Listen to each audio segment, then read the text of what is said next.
अरे आयुष्यात संकट येतील, अपमान होईल, पण त्या प्रत्येक क्षणी देव तुमचं बळ वाढवेल.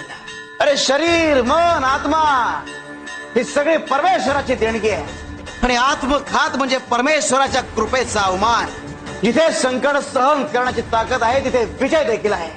अरे तुम्हाला वाटेल की तुम्ही हरलात, पण त्या क्षणी देव तुमच्यासाठी एक नवीन दिशा ठरवतो.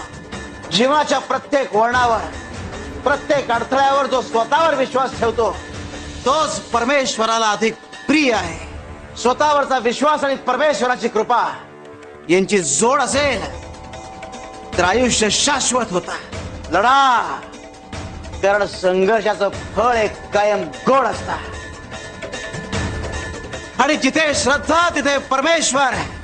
शिव हरी शंकर नमामि शंकर, शिवशंकर शंभो, हे गिरिजापती भवानी शंकर, शिवशंकर शंभो.